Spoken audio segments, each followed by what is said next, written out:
Pernahkah kamu berpikir, bagaimana cara Allah menuntun kita untuk memperlakukan mereka yang tak lagi punya tempat bersandar? Dalam ayat ini, Allah tidak hanya berbicara tentang hukum, tapi tentang rasa kemanusiaan. Tentang hati yang lembut, dan kasih yang tumbuh dari iman. Mari kita resapi bersama, tafsir surah Al-Baqarah ayat 220. Dalam kehidupan ini, kita sering melihat anak-anak yang berjalan sendiri di pinggir jalan. Ada yang menatap kosong, ada yang tersenyum meski lapar, dan ada pula yang diam menahan rindu pada orang tua yang telah tiada. Di saat seperti itu, Allah menurunkan ayat ini, Al-Baqarah ayat 220, untuk mengingatkan manusia agar memperhatikan anak yatim dengan penuh kasih, bukan sekadar belas kasihan.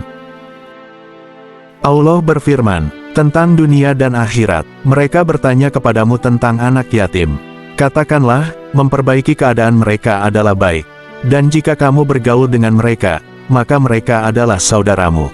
Ayat ini mengajarkan bahwa dalam urusan anak yatim, Allah tidak memisahkan antara ibadah dan kemanusiaan.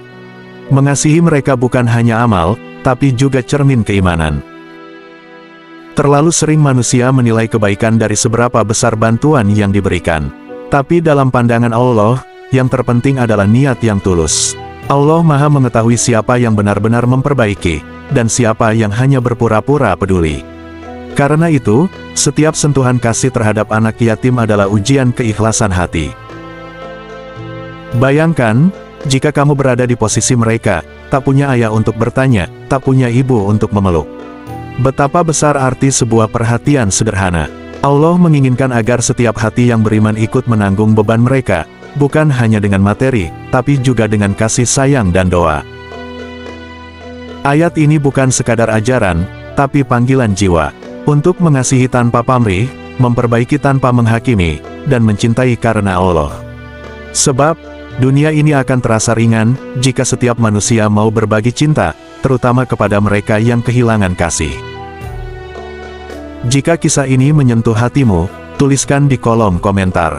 Aku ingin menjadi saudara bagi anak yatim. Jangan lupa like, subscribe, dan bagikan video ini agar pesan kebaikan ini menjangkau lebih banyak hati. Karena setiap jari yang membagikan kebaikan, insya Allah akan menjadi amal yang tak pernah putus.